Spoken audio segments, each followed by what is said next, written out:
Değerli katılımcılar, Sürdürülebilir Yeşil Kampüs olarak düzenlemekte olduğumuz webinar serimizin 4. webinarına hoş geldiniz demek istiyorum. Bugünkü webinarımızın konusu bisikletli turizm ve uluslararası ağlar.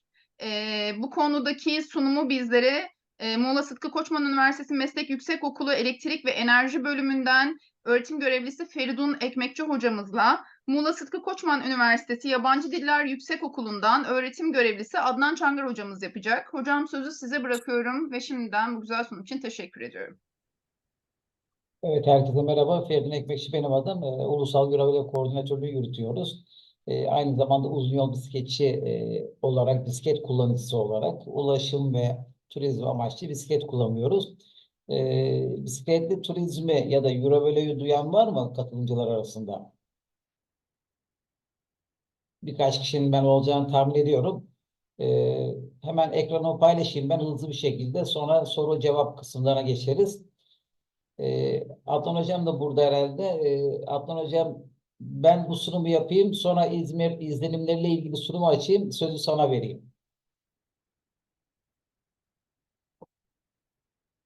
Evet değerli arkadaşlar, değerli katılımcılar, bir sunum var. Bunu isterseniz paylaşabiliriz.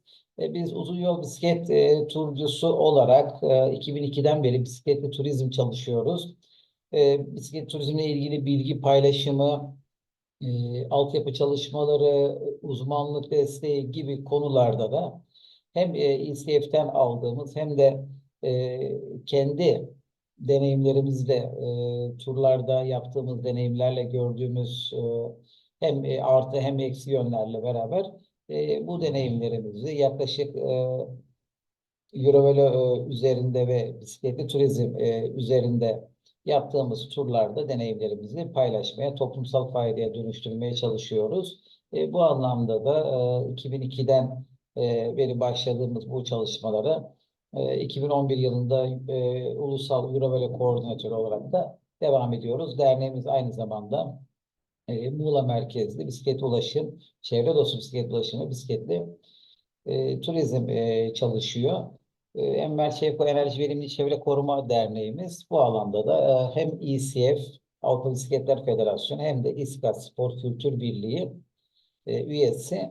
İklim krizi mücadelesinde biz ulaşım sektöründeki %25'lik oranın kitle turizmi yerine, kitle ulaşımı yerine hem çevre dostu bisiklet ulaşımı hem de bisiklet turizmle biraz daha mücadelede etkin olduğuna inanıyoruz ve bu yönde çalışmalarımızı ve İSİEF'teki yapılan çalışmalara katılıyoruz, ev sahipliği yapıyoruz, çalıştay organize ediyoruz ya da olanlara katılıp biz de görüşlerimizi, deneyimlerimizi paylaşmaya çalışıyoruz.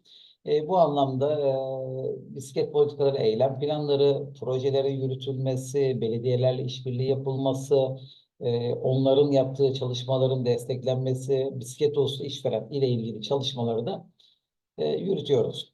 Şimdi tabii uzun yol bisiklet yolu dediğimiz zaman ilk akla gelen Avrupa kıtasında Eurovelo, European Cycle Route Network. Bu bir Sustainable Tourism projesidir.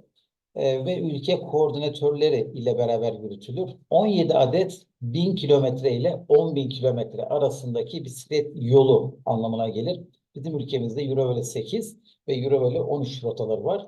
Eurovelo 13 Iron Curtain Trail Edirne Kırklareli arasında 128 kilometre olarak geçer.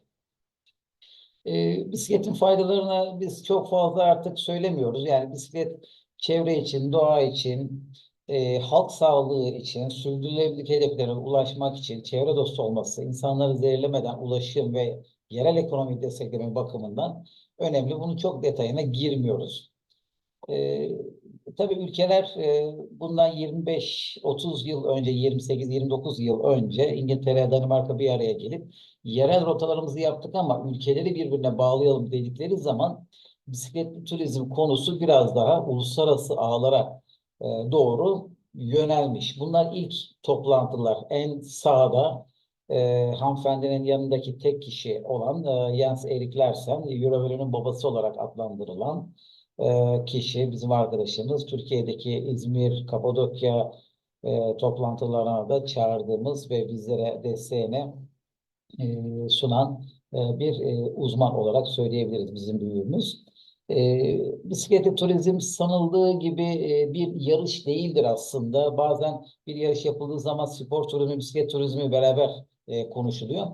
Bir destinasyona, örnek bir tarihi yer, bir doğal güzellik, bir kilise, bir cami, bir müze gibi bir yere, eski bir şehir, UNESCO şehri gibi yere doğal, tarihi özellikleri olan bisiklet kullanıcıları ya da turistlerin ya da gezginlerin bu destinasyona bisikletlerini kullanarak rahat bir şekilde ulaşmalarının sağlanması bisiklet turizmi olarak tanımlanabilir. İşin temeli yerel rotalardan geçer. Yerel rotalar 500 kilometredir. Bunun 50 kilometresini Eurovelo kullanıyorsa işin güzel yanı budur. Bütün yerel rotalardan Eurovolo'nun ya da ağın geçmesi söz konusu değil. Eurovelo kısmı işin ana omurgasıdır. Bir ağa bağlanacağınız zaman aslında size Eurovolo'yu düşünmeden, Eurovolo olmadan yerel rotalarınızı geliştirin. Yani kent içi rotalarınızı, dört nolu yerde, kent içi rotalarınızı ulaşım amaçlı mikro mobilite olacak şekilde şehrin düz ya da eğimli olmasına göre 3 kilometre, 5 kilometre, 8 kilometre gibi alanlarda İnsanların rahatça bisiklet kullanabilecekleri sıcak noktalar dediğimiz yerlere bisikletle ulaşımınızı sağlayın. Sonra bölgelerinizi yani ilçelerinizi birbirine bağlayın. Sonra şehirlerinizi birbirinize bağlayın.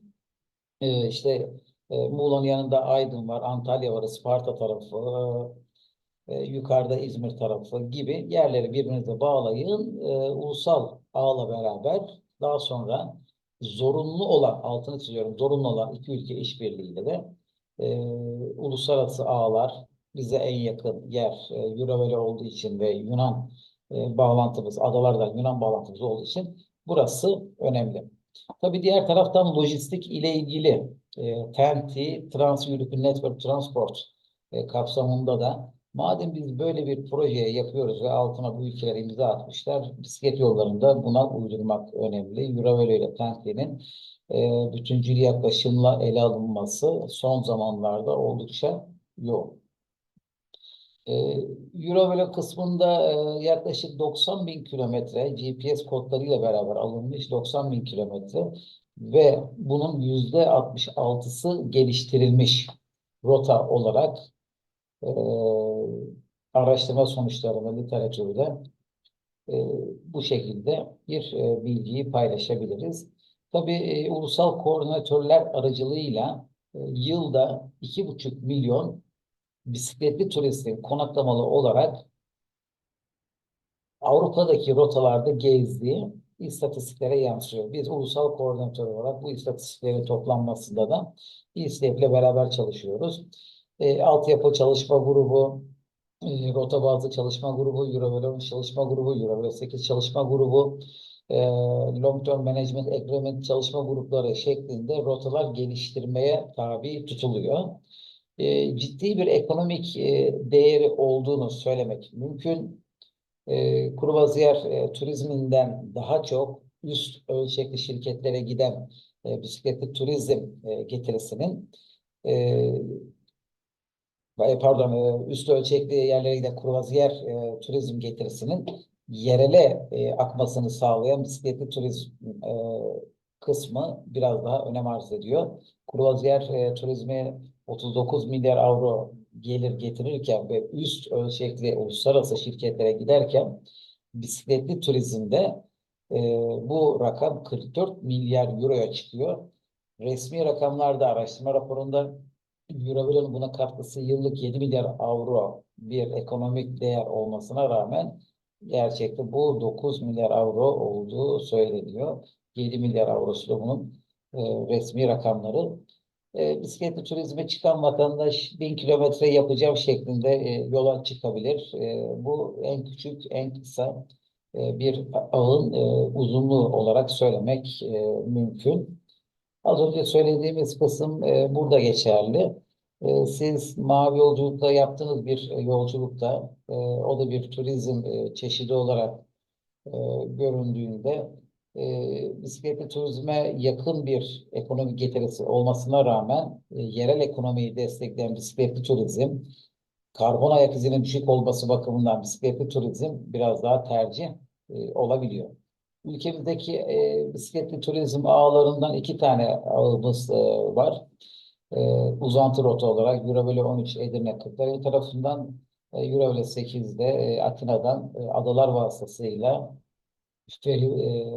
feribot bağlantısıyla İzmir bölgesine geçen rotalar. Eurovelo 13 rotası aynı zamanda Avrupa kültür rotalarına da dahil oldu. Bu proje içerisinde de biz yer aldık. Tabii Eurovelo ECF'in bir projesi olunca ulusal koordinatörlerle 25 kişilik ulusal koordinatörlerle bu süreç yürütülünce, geliştirilince, görüş alışverişi yapılınca belli bir yerden sonra bu rotaya girmek için yaptığımız çalışmaların kriterleri biraz daha yükseldiğini söyleyebiliriz. Çünkü e, ağı büyütmektense mevcut kısmı da biraz daha artıralım ama zayıf kalan yerlerde bir başkent rotası gibi altta bu politika belgesinden not aldım. Bir başkent rotasının da ya da bir hazır rotanın da buraya kriterle karşılaması durumunda ECS kriterlerini, European Certification standartları sağlayacak şekilde bir turizm koridorunun da bu ağa katılmasının faydalı olacağını, ama hadi bakalım bir şey yapmadık ama biz bir başvuru yapalım şeklinde olanların da çok fazla kıymet görmediği bir sürece geldi aslında. Güzel bir şeyler yapıp marka değerine marka katacak e, bir başvurunun olması burada önem arz ediyor. Ülkemizde bu tür yerler hem kuzey kısmında hem güney kısmında var. Tabii batı bölgesi iki ülke işbirliği olduğu için de biraz daha zorunlu. Başvuru dosyasında 13 adet evrağı öncesinde 2 yıl içerisinde, başvuru sürecinin 2 yıl öncesinde tamamlayıp göndermeniz ve niyetinizi toplantılarda beyan etmeniz gerekiyor. 2025 başvurusu Aralık'ta yapılacak. Haziran'da niyet beyanı verileceğini düşündüğümüz zaman Aralık'tayız. Şu anda 1,5-2 senelik bir süre var yeni başvurular için. Tarihler var burada. 3 yıllık süreçle bisikletli turizm çalışmaları, eğer siz dolu bir şeyler yaptıysanız 3 yıllık süreçte bunlar koordinatörler aracılığıyla, iki ülke koordinatörlerinin onayıyla, ilgili ülkeler onayıyla da bu bisiklet turizm rotası, yeni destinasyonlar, uzantı rota ya da yeni rota olarak veriliyor. Eğer zayıf bir güzergah ise, bir şehir anlamında değil, bir turizm koridoru anlamında düşünmek gerekiyor. 6 yıllık süreçte değerlendirmesi yapılıyor. Bir rota geliştirirken Euroville'e girsin ya da girmesin. Aslında bisikletli turizmde yapılan çalışmalar rota geliştirme, lobi, kampanyalar, projelerle desteklenmesi, ister kendi öz kaynaklarımızla, ister proje desteğiyle bunların fonlanması, bütçelenmesi gerekiyor. Burada sınır ötesi bisiklet turları, kongre, çalıştay katılımları ve ev sahipliği gibi süreçler yapılması gerekiyor. Biz İzmir'in 6 yıllık çalışma sürecinde ön başvurusunda ve başvurudan sonraki eksiklerin tamamlanmasında e, epey bir mesafe kat ettik. Danışmanlık sürecini de yürüttük bisikletli turizm ve stratejilerin geliştirilmesinde. Altta sağda Mihail Kramer, Avrupa Komisyonu, Alman Milletvekili, Avrupa Komisyonu üyesi, turizm transportun başındaki kişi. Belli toplantılarda bu rotalar için nasıl geliştirebiliriz, görüş alışverişi ne olabilir diye sizden fikirler, görüşler almaları gerekiyor. Özellikle sınır ötesi bisiklet turları oldukça dikkat çekiyor bu anlamda. İzmir'in başvuru sürecinde 2015'te Muğla'dan Brüksel'e gittiğimizde ciddi anlamda bir farkındalık sağladığını gördük. İSİEF ve İSKA ile beraber yürüttüğümüz bu proje desteğinde 14 milyona yakın sosyal medya taramasına ulaştık. Hem Muğla Brüksel turu hem Kopenhag Viyana turları, bisiklet turları araç takipsiz olarak, eşyalı olarak yapıldığında bisiklet turizm modeline uygun bir çalışma yapmış oldu.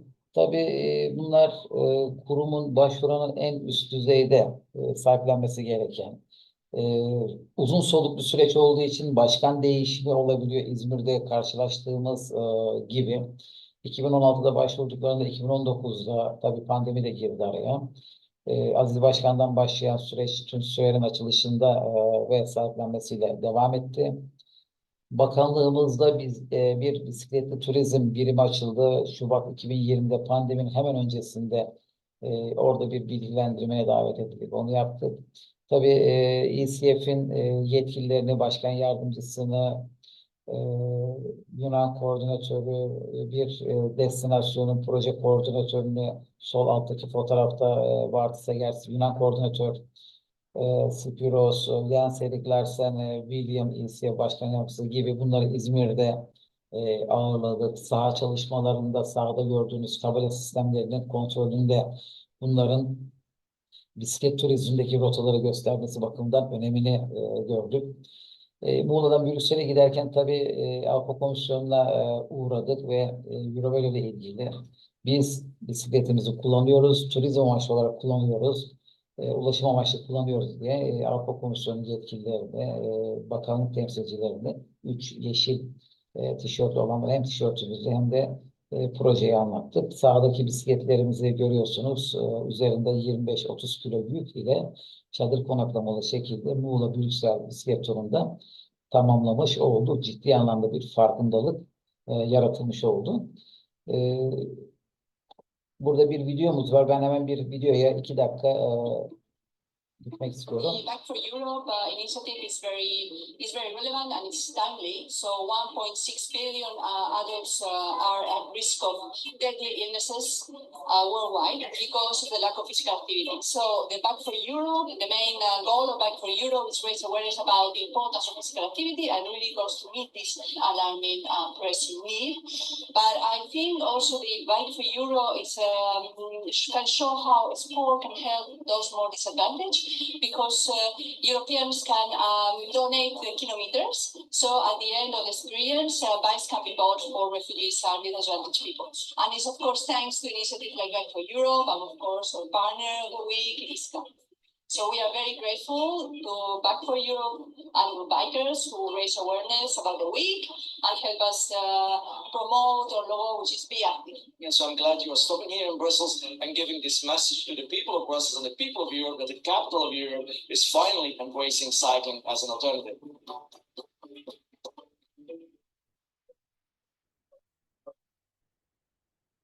Biz burada tabii bu bisiklet turlarında hem konsepti hazırlama hem de saha danışmanlığını yürüttük. Küçük bir takımla yerelle buluşarak devam etti bunlar.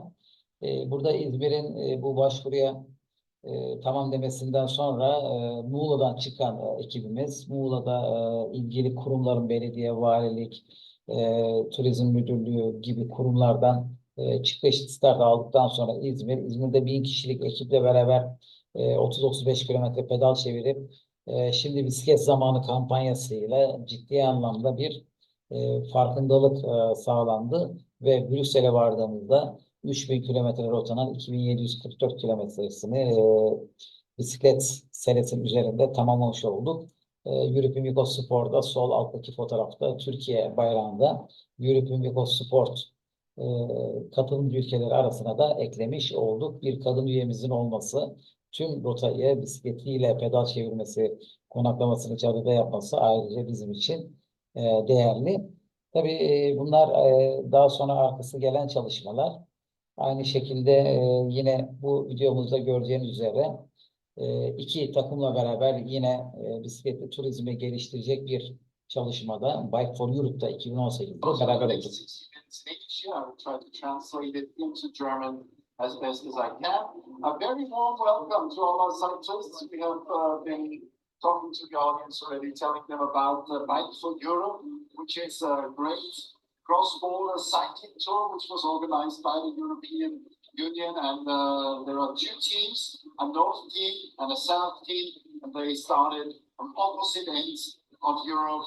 And for the first time now, they have met here in Vienna. So may I please call everybody on stage, ladies and gentlemen, and everybody give them a big hand. We have the representatives of the North team, who started in the Netherlands. On stage with me, Mr. Federico Ekmekci, the team leader.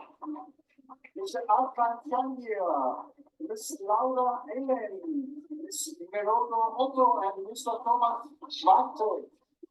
I hope I got all of this right, at least sort of.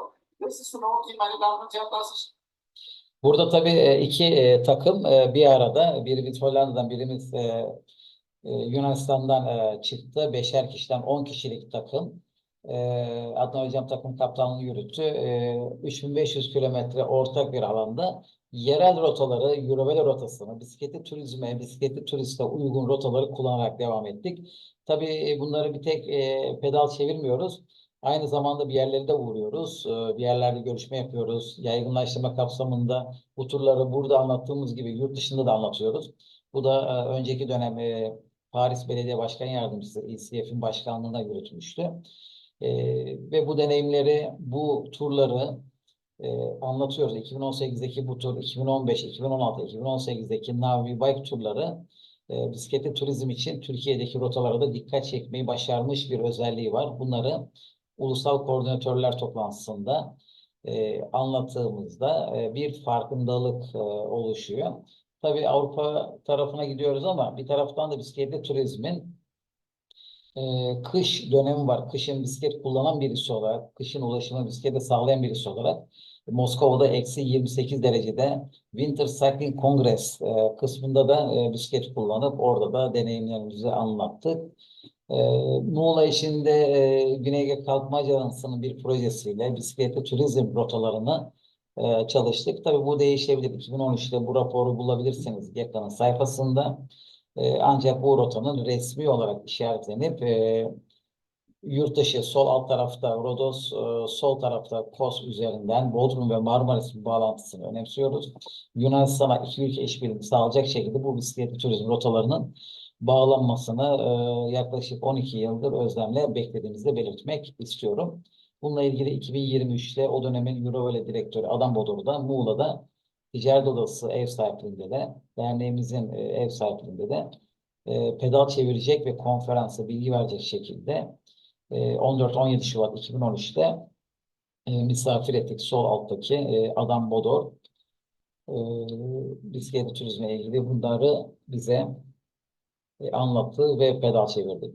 Tabii bizim gibi farklı ülkeler de çalışıyor. Bu yatırım yapılacak iklim krizi sürecinde insanları sağlıklı yaşayan bisiklet ulaşım kısmında geliştirecek sektörler her birinde bölgesel olarak ya da ulusal olarak bu çalışmalar devam ediyor. Biz tabii çalışmalarımızı bisikletli turizmi geliştirebilmek için Gülağızı'ndaki ofisimizde her yıl 25-30 yabancı bisikletli turizm turcusunu da misafir ediyoruz. Eşyalarımızı burada hazırlıyoruz, bisikletlerimizi hazırlıyoruz. Bir yere araçla gidip bir yerden araçla dönmemiz de gerekebiliyor ya da direkt yola çıkıyoruz. Turizm geliştirme modellerinde 6 aşamamız var. Bunun detayı aslında tam bir sunum konusu. Ben burasını fazla uzatmayacağım. Aslında Eindhoven Üniversitesi'nden Ruud Oldenziel profesör Cycling Cities kitabında şunu söyler. Yani bütün işimiz bitti de biz artık bisikletle mi uğraşacağız diyenlere elbette sadece bisiklet ile uğraşan bir ulus olmasa bile başarılı bir bisiklet kenti olmanın sihirli bir iksiri yok. Yıllarca çaba sarf edilmesi gereken bir konu halk arasında tartışılarak değerlendirmelidir. Sunumdaki sözünü de buraya ekledim. Tabii yan bileşenleri olarak kolaylaştırıcı servislerden bisiklet dostu işveren olarak belediyenin, üniversitenin, fakültelerin, özel sektörün, sivil toplum örgütlerinin bisiklet dostu işveren olarak da bu süreci destekliyor olması, yöneticileri buna ikna etmesi önemli. Bisiklet dostu işveren olarak ülkemizde ilk Ulaşım Daire Başkanlığı Gaziantep Belediyesi'dir. Aynı zamanda bisiklet ve bölgeler şehirlerine de, network'ine de üye olmuşlardır. Bu süreçler yerelde de bisiklet politikaları eylem planıyla devam ediyor. Bu web sitesinin Intelligent Enerji'deki bisiklet politikaları eylem planı BIPET.org'de Türkçe versiyonu da çıkardık. Türkçe versiyonu olarak da Avusturya proje lideriyle beraber çalıştık. Siz ister uluslararası ağlara bağlanın, ister bağlanmayın, bir destinasyon ve 4-5 gün pedal çevirecek bir rotanız varsa bunu bisiklet turizm rotalarının olduğu sayfada Eurovelo'da da e, sağlayabilirsiniz. Buraya tanıtım yapabilirsiniz. Bisikletli bir turistin, turcunun görüntüsü bu şekilde. Yurt dışında kolaylaştırıcı tedbirlerden ayağımı koyduğum yeri görüyorsunuz. El tutma yerinde ışık öncesinde. 25-30 kilo yükünüz olduğu zaman bunun kolaylaştırıcı tedbirler ile biraz daha konforu artırması gerekiyor. Ve yol işgallerinin hem de bisiklet ölümlerinin azalması için de ayrılmış yollar ya da paylaşımlı yolları da tercih ediyoruz. Benim günlük kullandığım rotamda bu şekilde aslında. Tercih ister sizin sol taraftaki aracın içinde bekliyor olmak, e, sıkış tepiş kalıyor olmak ya da çok araba varmış deyip hala arabayı bırakmamak anlamına geliyor. Bizim aslında bu kodlarımız, genlerimize Atatürk, ülkemizin kurucusu Mustafa Kemal Atatürk'ün 1928 senesinde Anadolu Bisikleti Sevdirim'le başlayan bir süreç. Bunları da Anadolu'da Atatürk Bisiklet Turu şeklinde bu sene 100. yılımızda, Cumhuriyetimizin 100. yılında bir tanesini yaptık. Geçen hafta bunun sunumunu yapmıştık. E, diye söylemek istiyorum. O dönemin bisiklet takımı yokluklara rağmen 1300 kilometre, 1800 kilometre, toplam 8000 kilometre Anadolu'da gençlere bisikleti sevdirmek üzere bunu da bisikletli turizm uygulamalara koyabiliriz. Yarış olmadan bu rotaların tamamlanması gerçekten önemli. 28'deki takım başındaki o zaman yüzbaşı Danış Karabelen Paşa'nın kızı da sağ altta Özcan Hanım bu arşivi bize sağladığında biz de bunu tekrar hayata geçirmek 1928'den Cumhuriyetimizin 100. yılı 2023'e bisiklet turu diye Atatürk bisiklet turunda tamamlamış olduk. Sergisinde hazırladığımızda yine Sürdürülebilir Yeşil Kampüs'le beraber tamamlayacağız. Ben burada bu çalışmalar sonrasında ciddi anlamda bir lobi yaparak 2023 Eurovelo konferansını İzmir'e getirmiş olduk. O konuda da Adnan Hocam'a söz vermek istiyorum. Ben paylaşabilirim ya da Adnan Hocam da paylaşabilir. E, evet, benim söyleyeceklerim şimdilik bu kadar. Adnan Hocam ve Feridun Hocam, eğer sizin için de uygunsa katılımcılarımızın Feridun Hocam'a soruları varsa şimdi onları alalım. Çünkü bu Zoom'un süresi hemen hemen dolmak üzere. Adnan Hocam için aynı bağlantı üzerinden yeni bir kayıt başlatalım. Uygun mudur sizin için? Olur. Değerli katılımcılarımız, Feridun Hocamıza sormak istediğiniz sorular varsa bu kayıtta alabiliriz. Katılımcılarımızın var mıdır Feridun Hocamıza sormak istediği soru?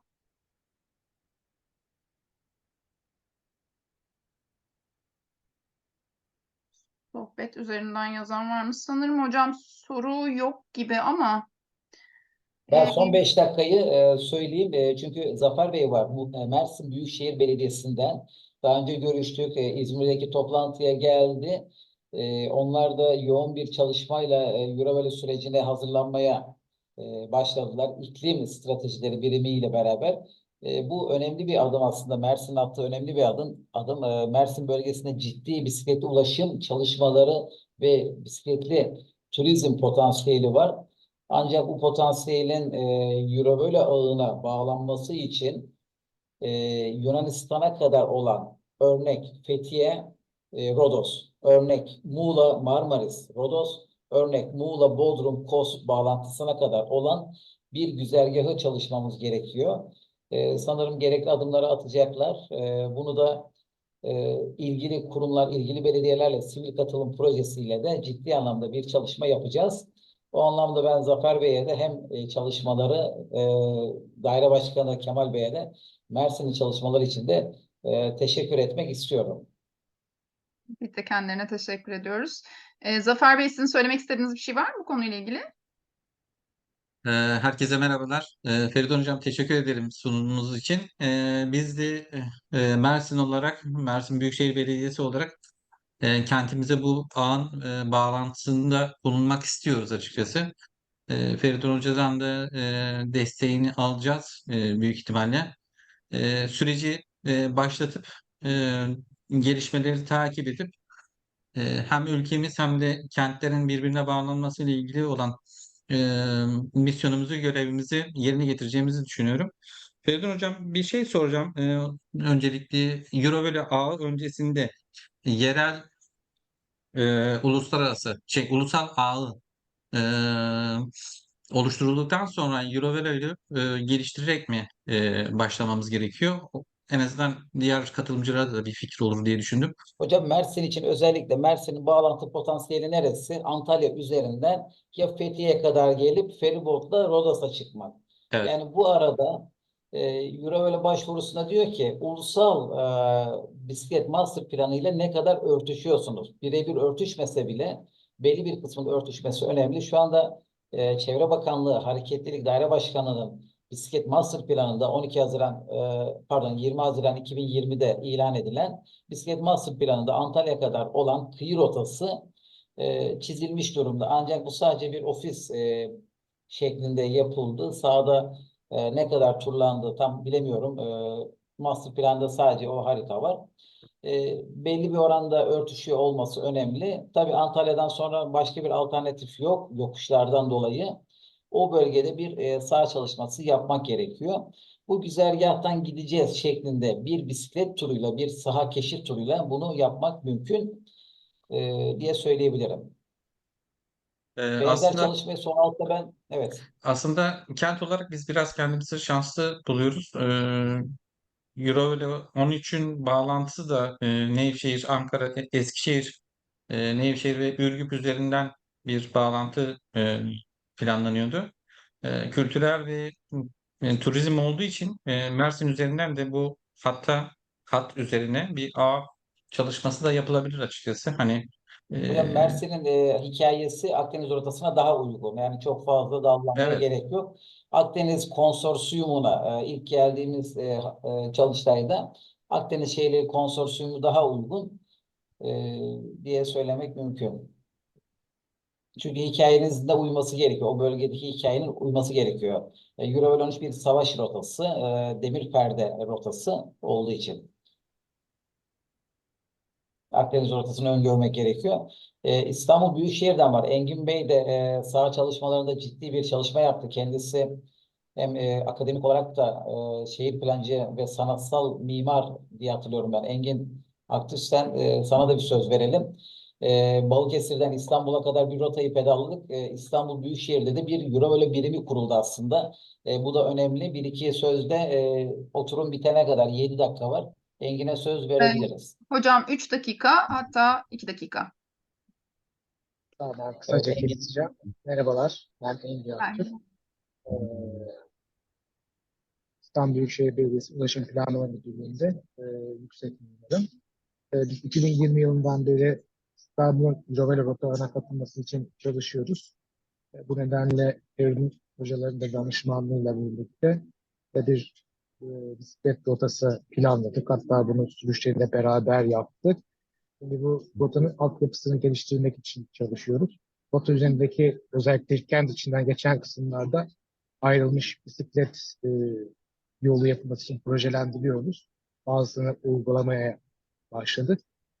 Diğer taraftan da kent içi ve kent dışındaki rotanın tabelalarla işaretlendirilmesi için çalışıyoruz. Ve bu fiziksel olarak görünür olmadığı zaman bisiklet rotaları pek görünmüyor. Eurovelo yönetimi de bunu istiyor bizden başvuru esnasında. 2025'teki başvuru için biz hazırlanıyoruz. E, Yandan da insanlar bu rotalar oluşturdukça vatandaşlar da yolları kullanmaya devam ediyor. Teşekkür ederim. teşekkür ederiz. Peki Eurovelo konferansı dosyasını açayım. Tamam, Adnan Hocam da aktif olduğu zaman bir taraftan da dersi var herhalde. anladım hocam. Evet değerli katılımcılar. Tabii bu çalışmalar, bu lobi çalışmaları, saha çalışmaları devam ettikçe yoğun bir şekilde yurt dışıyla irtibatınızı, işte ECF'in yılı genel toplantılarında ülke çalışmalarını dillendirdikçe biz bir taraftan da Türkiye'de bir Eurovelo konferansında, Eurovelo çalıştayını, Eurovelo seminerini, 2013'te Adam Bodor'u, Eurovelo direktörü, Adam Bodor'u Muğla'ya getirmiştik. Bir konferansı da Muğla'ya getirmek istediğimizi defalarca söylediğimizde son 2021-2022 senesinde bu biraz daha ciddi anlama geldi. Bununla ilgili hem bakanlığımızı hem TGA'yı hem İzmir Büyükşehir'i bu anlamda bilgilendirme yaptık. Ben bir taraftan anlatmaya başladım. Adnan Hocam aktif olduğun zaman hemen sözü sana bırakacağım. Şu anda sunumu paylaştım ben. Bu anlamda bir sene öncesinde 11-13 Ekim'in bir sene öncesinde ve ECF'in kabul etmesiyle TGA'nın üstlenici olarak kabul etmesiyle İzmir'de yapılan toplantılarda Eurovelo Konferansı ev sahipliği İzmir'e taşındı. Bu anlamda Eurovelo Konferansı'nın gelmesi elbette önemli. Adnan Hocam ben bilgi notunu açtım. Sen mikrofonu açıp devam edebilirsin.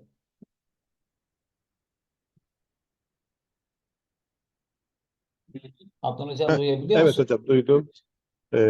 Ben şimdi sen sunum paylaşabilecek misin bilmiyorum ben ama ben İzmir konferansının bilgi notunu açtım. Tamam Son hocam. kısımda da görüşler var. İstersen buradan devam edelim. Evet burada devam edebiliriz hocam. Ben şu ekranı şöyle ayarlayayım. Evet teşekkür ederim. Üniversitemizin Yeşil Kampüs koordinatörlüğüne de ayrıca teşekkür ediyorum. Katılan herkese teşekkür ediyorum. Mersin Büyükşehir Belediyesi'nden, İstanbul Büyükşehir Belediyesi'nden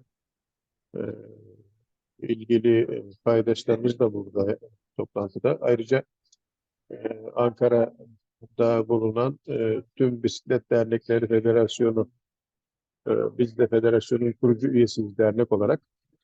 Bu federasyonumuzu temsilen de Murat Bey buradalar. Murat Gölcü Bey. Onlara da teşekkür ediyoruz. Şimdi biz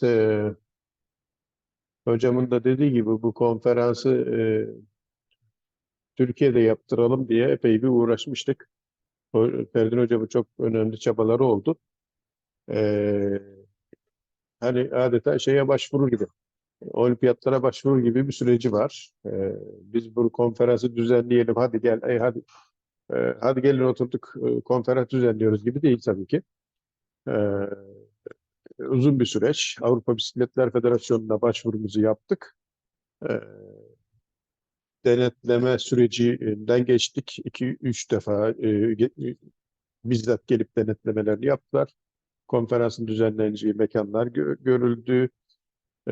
İzmir'in ne kadar hazır olduğu konusu değerlendirildi. Başardık ama başarının belki de başarıdaki en büyük pay sanırım şeyde. Kültür ve Turizm Bakanlığımızın tanıtım ve geliştirme ajansı TGA'da. Çünkü bu konferansın ciddi bir bütçesi vardı. 500 bin euro civarında bir bütçesi vardı. Bakanlığımız geliştirme ajansı bu bütçeyi üstlendi ve çok çok iyi bir şeyle sonrasında da iyi bir organizasyonda İzmir İl Kültür Turizm Müdürlüğü, tabii ki İzmir Büyükşehir Belediyesi en önemli paydaştı. Onların ciddi bir katkısıyla, bizlerin de çabasıyla bunu başardık. Yani o kadar çok uğraştığınız bir şey, çok seviniyorsunuz tabii, başardık. Dışarıdan bakıldığında ne oldu ki yani, bir konferans düzenledin. Budur gibi görülebiliyor. Ama bisiklet camiasında bizler biraz daha hani şeye alışkınız. Kaplumbağa hızında ilerlemeye alışkınız. Biz bunu 15 yıl evvel de söylüyorduk. Bu konferansı düzenleyelim. Hatta bir de Avrupa Bisikletler Federasyonu'nun bütün genel olarak her türlü bisikletle ilgili konuların konuşulduğu, yarış hariç büyük bir konferansı daha var. Yani onu da getirelim istiyoruz. Biz yıllardır bunu söylüyorduk. Muhatap bulamazken şimdi muhatap bulabiliyoruz ve konferans düzenlenir hale geldi. Yani devlet kademesinde de artık bisiklet turizmi şey görüyor, değer görüyor. Bir anlamı olduğu fark edilmiş durumda. Ve dediğim gibi Tanıtım ve Geliştirme Ajansı'nın çok böyle nasıl diyelim, agresif, böyle hani çok iyi bir tanıtım kampanya şeyi var, stratejisi var. Çok güzel yürütüyorlar bu işi. Şimdi ben ekrandakine de bakmadan böyle giriş yaptım ama şöyle oradan da birkaç bilgi özetlemeye çalışalım. Çok sizleri de sıkmadan. Kimin düzenlediğini burada bilgi notunda hazırlamıştık daha önceden. ECF, yani European Cyclists Federation düzenler bunu. Eurovelo bir markadır. Bir bisiklet turizmi markasıdır. ECF'in kontrolündedir. Bizim derneğimiz Enerji Verimliliği ve Çevre Koruma Derneği, Enver Çevko. Bu Eurovelo'nun ulusal koordinatörüdür. Türkiye'deki çalışmaları biz yürütüyoruz. İşte İzmir'in rotasının bu ağa dahil edilmesi, ki bu ağ, dediğimiz ağ 90 bin kilometrelik bir bisiklet rotaları ağıdır. 65 bin kilometresi hala kullanılabilir durumdadır. İzmir'deki 500 kilometrelik rotamız resmen şimdi burada bu ağın içinde yer alıyor. Ve bununla birlikte biraz daha fazla bir bisikletli turizm hareketliliğini gözlemliyoruz ki bu da hedef zaten bu. Umuyoruz önümüzdeki dönemde rotamızın eksikleri giderildikçe, çünkü eksiklerimiz var biraz daha çok bir turist akışı olacağı görülüyor. Dediğim gibi bakanlığın da sahiplenmesi burada çok ciddi bir eşik bizim için. Buradaki konferansın konusu Cycling, A New Perspective on Heritage, yani kültürel mirasa yeni bir perspektif başlığıyla gerçekleştirildi. Onun dışında şöyle hocam kaydırıyor ekranı. Neler var başka?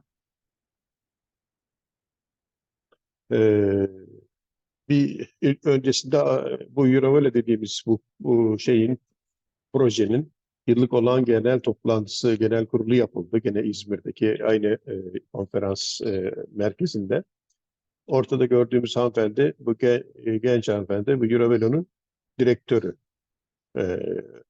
Çok konuya vakıf insanlar, böyle stajyerinden, gönüllüsünden yöneticisine çok ben imrenerek böyle takip ettiğim bir çalışma disiplinleri var. Çok hoşuma gidiyor.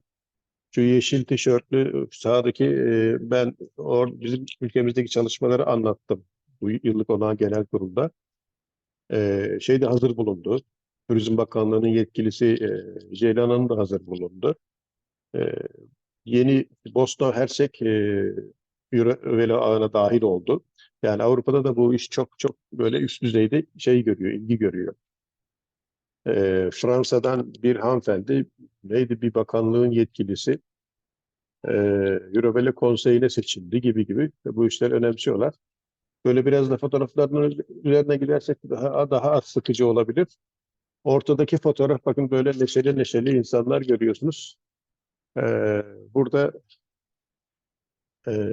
şöyle benim önümde Ahmet Salih Bey var. Tüm Bisiklet Dernekleri Federasyonu'nun kurucu üyelerinden, Mersin Bisikletli Gezginler Derneği'nin başkanıdır kendisi. Feridun Hocam'ı görüyorsunuz. Ortadaki hanımefendi Kırıkkale Bisiklet ve Doğa Sporları Derneği'nin başkanı. Siyah tişörtlü kızımız, bizim gönüllümüz, 9 Eylül Üniversitesi'nde İngilizce öğretmenliği okuyor ki biz bunu çok önemsiyoruz. Gençlere biraz da vizyon katabilmek. Hatta bu bizim yaptığımız işlerin işleri devredebileceğimiz insanları da yetiştirmek istiyoruz. Siyah tişörtlü kızımızın arkasında Uludağ Üniversitesi'nden müzik profesörü bir hocamız var. Efendim, bak şimdi heyecanlandı. Bu ne, adını unuttum hocanın. Hemen onun yanında da Sezen Öykü Hanım, hocamız Öykü var Hanım. bizim üniversitemizde. Sezen Hoca kırmızı etekli olan. Arkadaki hoca da Öykü Hoca, bizim hocamız yabancı dillerden. Feridun Hocam şu anda işaretlediği fotoğrafta Avrupa Bisikletler Federasyonu Başkanı.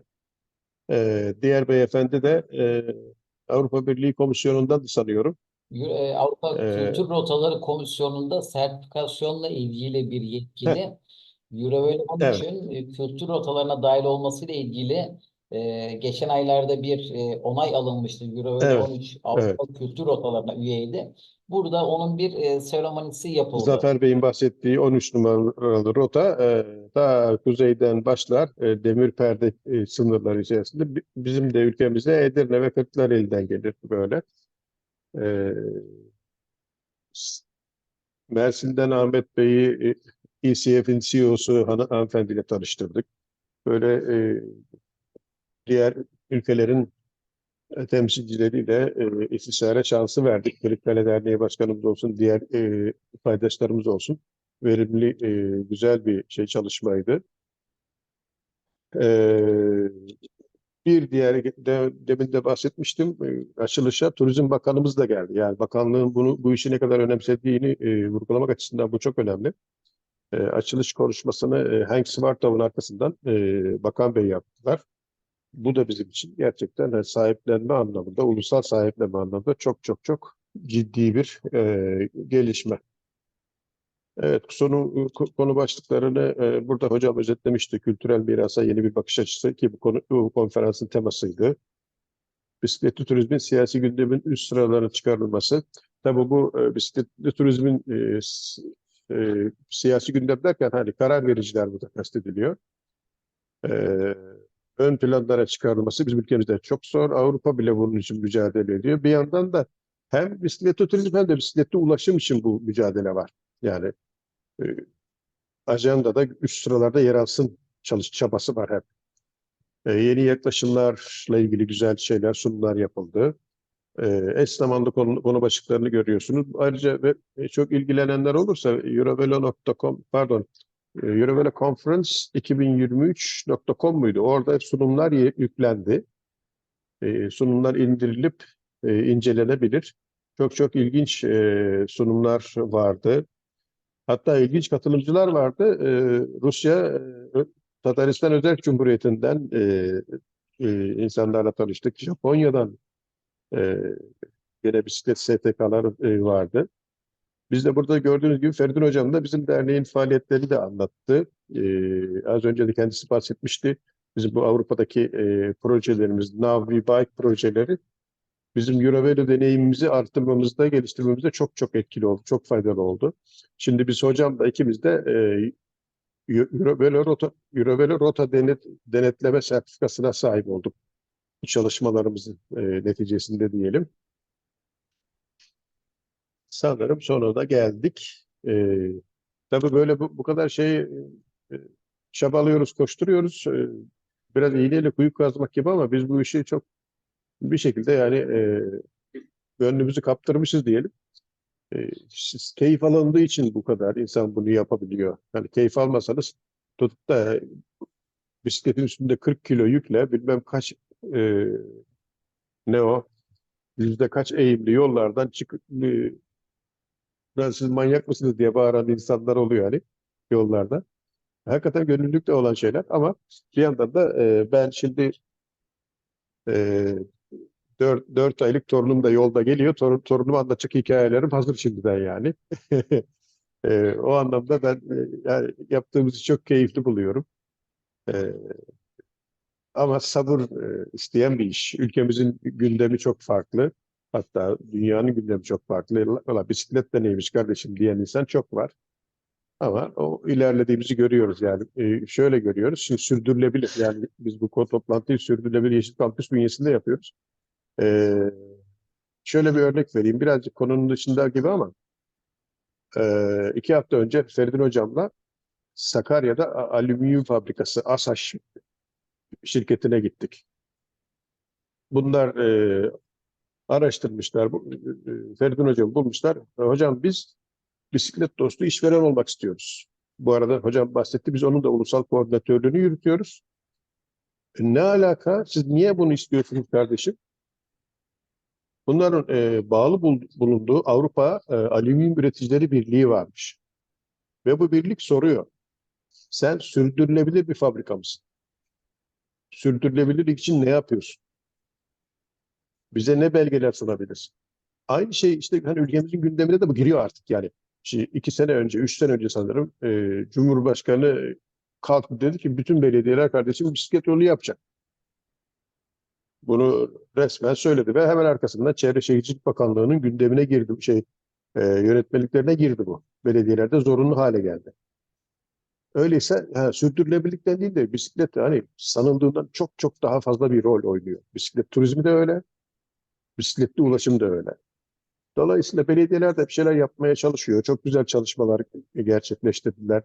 Takip ediyoruz İstanbul Belediyesi, Büyükşehir Belediyesi, İzmir, Mersin, Konya, önemli yatırımlar yapan belediyeler bunlar ki başka da var. Bir yandan da hata yapan belediyeler de çok var. Altyapı uygulamalarında. İşte biz de bunlara böyle şey yapmaya çalışıyoruz. Elimizden geldiğince yol gösterici olmaya çalışıyoruz. Hocamın da bahsettiği gibi birkaç belediyeyle danışmanlık çalışmamız sürüyor. Mersin Büyükşehir Belediyesi ile de yakında sanırım bir protokol üzerinden zaten çalışmalara başladık ama resmi olarak da çalışmalarımız devam edecek. Bilmiyorum aşağı yukarı özetlediğim gibi sanki. Çok Bu fazla değerli lafa katılımcılar boğduk ama. ekrandaki kısımda da Adnan Hocam şunları da verelim istersen. Bu eğik yazılı olanlar e, bazı oturumlardaki Eurovele konferanstaki bazı oturumlardan alınan aslında altı çizili olan bilgiler. Bir yerde çıkan ana fikri, sunulan ana fikri kültür rotaları Eurovele içinde gayet önemlidir. Bunlar bir destinasyondur. Buraya bisiklete gitmek önemlidir. Euro ile 13 gibi benzer rotaların ortaya çıkışı, geliştirilmesi, bisikletli turizm rotalarını Avrupa'da hayat bulması bakımından önemlidir. Türkiye'deki çabaların ve küresel ölçekli turizm varlığındaki Eurovel'in önemi, Türkiye çabalarını bir yetkili önemli bulduğunu vurgulamış. Bunlar önemli bisiklet turizm bakımından. Belediyeler sorumluluğundaki yerel bisiklet rotalarının yapımı ve turizm amaçlı bisiklet rotalarının Eurovelo bütünleşmesi önemli. Biz burada aslında bir tampon görevi görüyoruz. Buradaki çalışmaların turizm koridorlarında uluslararası bağlanması şeklinde gibi üst ölçekli Atlantik Karadeniz rota gelişim sürecinin ve buradaki UNESCO tescilli bölgelerin ekoturizm bakımından önemli ve korunma gerekliliği vurgulanıyor. Yani biz bir şeyler yaparken doğal ortamı da korumak zorundayız. Bart Segers, Belçika'da oradaki rotalarda Limburg bölgesindeki keyifli bisiklet parkurlarının, göl arasındaki bisiklet rotalarının burası ilginç bir yer. Eliniz suya değerek gölün ortasından karşı tarafa geçiveriyorsunuz. Bunlar ilgi çekici çalışmalar. Biz Sport Without Waste, Cycling Without Waste'de atık yönetiminin spor ve bisiklet turlarında da olması gerektiğini, her ne kadar bisikletçiler buna dikkat etse de önemli olduğunu vurgulayan bir proje yürütüyoruz. Blockline ile sürdürülebilir doğanın koruması üzerine bir çalışma yapılmış ve aileleri eğlenceli bir şekilde bu uygulamayla bisikletli ulaşım, bisikletli turizme teşvik eden çalışmalar yapılmış. Blockline diye bir sunumda. E, Bisiklet kullanımını kolaylaştıracak uygulamalar ve bunların kolaylaştırıcı ve ilham verici rota seçenekleriyle sunulmasının önemi ve bunların gruplarda ağ kurulumu ile yapılması kolay, orta, zor gibi. İstanbul sunumunda, İstanbul'daki katılımcı arkadaşların sunumunda karbon salımı düşürmek için bisiklet kullanımını artırmaya çalışıyoruz. Araç girişini azaltmaya çalışıyoruz. Bunlar aslında çok kolay işler değil. İstanbul bir ülke gibi şehir olduğunu düşünürsek azaltmak ve yüksekten düşüğe giden ücretlenme ile hareket etmenin gerektiğini vurgulamış buradaki sunumcu arkadaşımız. Üniversite kampüslerinin özellikle biz burada SYK işte Vesile Hanım'la da ulaşım biriminde çalışırken Ömür Bey, Vesile Hanım koordinatörümüz olsun. Üniversite kampüslerinde ciddi bir potansiyel var. Türkiye'deki 180 üzerindeki üniversiteyi düşündüğünüzde burada teşvik edici yöntemlerle kullanımın artması gerektiği önemli genç nüfusa sahip bir ülke olarak pilot şehirler ile öğretmen öğrencilere haftalık bisiklet eğitimleri verilerek kapasite geliştirme, oyunlaştırma ile bisikletin teşvik edilmesi önemli. Bu anlamda derneğimiz ve Milli Eğitim arasında bir protokolle bizim çalışmalarımız devam ediyor. Muğla İl Milli Eğitim'de bisiklet anlatacak şekilde çalışmalarımız devam ediyor. Bergama adına yapılan İzmir sunumunda Bergama bisiklet yaşam kültürünün olumlu olumsuz yönleri hakkında bir bilgi paylaşımı oldu. Cyclist Welcome ağı ile bisiklet kullanıcılarına hizmet sağlanması. Biz Gülağızı'nda bisikletçi konuk evimizde bisiklet turizmi yapan bisiklet turcularına da kapılarımızı açtık. Burası küçük bir yer, ücretsiz bisiklet konaklama, bisikletçilere konaklama hizmeti veriyoruz. Fransa sunumunda Fransa şatolarını içeren bisiklet turizm çalışmaları ile ilgili bir sorunların nasıl iyileştirileceği hakkında bir sunum yapıldı. Bosna Hersek bölgesinde eski tren yollarının bisiklet turizme kapağın kullanımının sağlanması, kazandırılması şeklinde bir sunum yapıldı. Bu anlamda verimli geçti. Eğer ilgisi olanlar varsa bize yeni dönem 2024'teki Eurovelo ve Cycling Turizm konferansını sorabilir. Viborg'da yapılacak. Danimarka'da yapılacak. 2024 Eylül ayında yapılacak. Tabii bunlar güzel çalışmalar. En sonunda işte tanıtım genel müdür yardımcımız Onur Bey, Agate Eurovelo direktörü, ECF CEO'su, Eurovelo Konsey Başkanı, TGA'dan Ceylan Hanım, Henk Swarthoff. Henk Swarthoff'un özelliğini söyleyeyim. ECF Başkanıdır. Aynı zamanda Hollanda eski milletvekillerindendir. Bir bürokrattır. Bunun da altını çizelim. Emeklilikten sonra ECF Avrupa Bisikletler Federasyonu Başkanlığını yürütmekte. Gilles Varenne de CEO olarak deneyimlerini ve bağlantı kurmayla ilgili üst uluslararası ilişkilerini bu anlamda kullanmaktalar. Evet, değerli katılımcılar, burada birkaç tane sunumu biz fotoğrafları da vermiş olduk. Sorularınız varsa onları da yanıtlamaya çalışalım.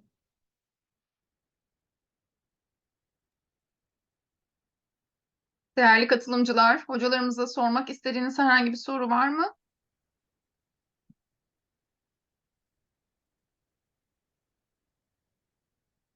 Hocam sanıyorum ki sorusu olan yok. Sizin söylemek istediğiniz son bir şey var mı? Herkese katılımlar için teşekkürler. Hem SYK koordinatörlüğüne hem de katılımlar için değerli katılımcılara teşekkürler. Evet, teşekkür ediyorum ben de. Sürdürülebilir Yeşil Kampüs Koordinatörlüğü adına ben de sizlere çok teşekkür ediyorum. Bisiklet severlere çok kıymetli bilgiler aktardığınızı düşünüyorum. Katılımlarınız için çok sağ olun. Çok teşekkür ederim. Bu webinarı sonlandırıyorum. Evet, Murat Bey de teşekkür etmiş. Teşekkür ediyorum Feridun Hocam. Teşekkür ediyorum Adnan Hocam. Çok kıymetli bilgiler için. Burada kaydı durduruyorum ve